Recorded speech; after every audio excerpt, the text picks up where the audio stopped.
Supreme court of Pakistan ने आज सुबह सुबह ही, आपको पता है, बहुत सारी खुफिया एफआईआर्स जो थी बहुत सारे पीटीआई के कैंडिडेट्स के ख़िलाफ़ रजिस्टर हुई थी और उसके बाद उनको एब्सकॉन्डेड डिक्लेयर करके, उनको इश्तिहारी डिक्लेयर करके, तो उनकी जो नॉमिनेशन फॉर्म्स थे उनको रिजेक्ट कर दिया गया था, उनको मुस्तरद कर दिया गया था। और ये जो मुख्तलिफ़ अपीलें फ़ाइल हुई थी उसमें भी उनको उनके नॉमिनेशन पेपर्स को मुस्तरद किया गया था। आज सुप्रीम कोर्ट ऑफ पाकिस्तान ने फ़ैसला किया है कि सिर्फ़ इश्तिहारी होने से, सिर्फ़ आपको एब्सकॉन्डेड डिक्लेयर करने से आपके नॉमिनेशन पेपर नहीं रिजेक्ट हो सकते।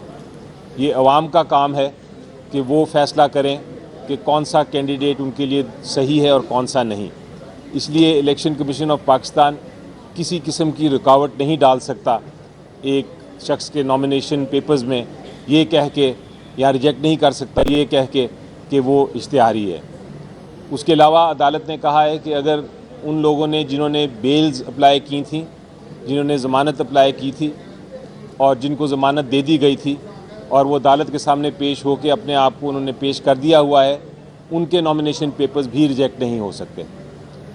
और तीसरी अहम बात यह है कि जहाँ तक आपको ये कहा जाता है, कई नॉमिनेशन पेपर्स इस बात पे भी रिजेक्ट हुए हैं कि आप पेश नहीं हुए रिटर्निंग अफसर के सामने, तो अदालत की ये भी ऑब्जर्वेशन थी कि ये कानून में कहीं ये नहीं कहा कि आप पेश हों ज़रूर।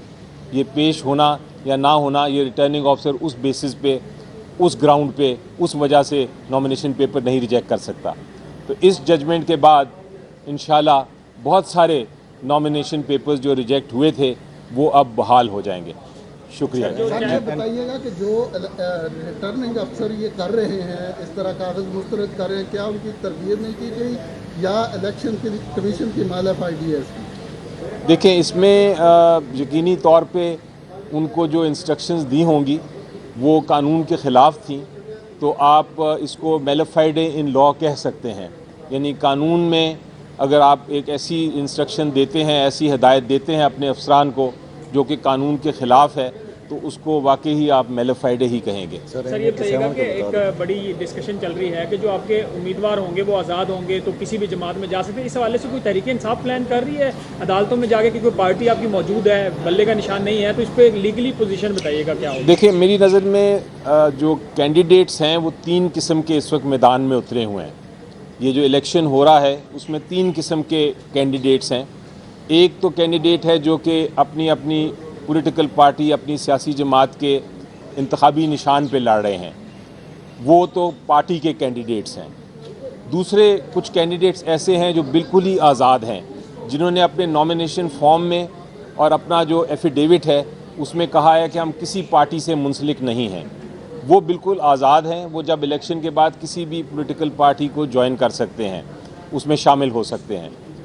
तीसरा कैंडिडेट वो है जो कि जिसने अपनी नॉमिनेशन पेपर में लिखा है कि मैं इस पार्टी का, एक ख़ास पार्टी मसलन पीटीआई का मैं कैंडिडेट हूँ, और पीटीआई ने उसको एक्सेप्ट किया है, लेकिन वो सिंबल चूँकि पीटीआई को नहीं मिला, वो अपने ही सिंबल पे लड़ा है इलेक्शन, लेकिन उसने एफिडेविट में भी और नॉमिनेशन पेपर्स में भी ये जाहिर कर दिया है कि मैं पार्टी का नॉमिनी हूँ।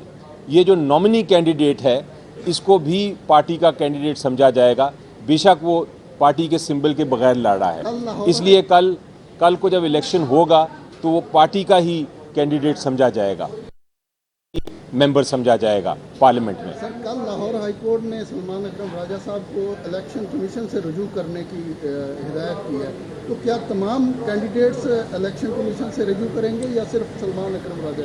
नहीं, मेरा ख्याल है कि वो इस केस की जो फैसला है उसके ख़िलाफ़ शायद अपील करनी पड़े, क्योंकि जो केस फाइल किया था उसमें तो ये इस्तदा थी कि जो कैंडिडेट्स हैं वो पीटीआई के कैंडिडेट समझे जाएं।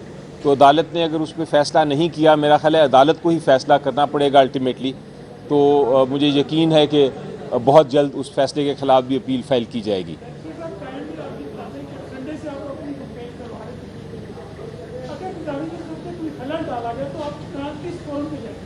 देखिए, फ़ोरम तो पाकिस्तान में जो आइन के तहत बनाया था, ओरिजिनली वो इलेक्शन कमीशन ऑफ पाकिस्तान था, अगर इस किस्म की कोई इलेक्शन की कैंपेन में मुदाखलत होती है किसी भी तरफ से, तो ये इलेक्शन कमीशन ऑफ पाकिस्तान की ज़िम्मेदारी है कि वो इस पे उसका सलूशन ढूंढे और उसका हल ढूंढे।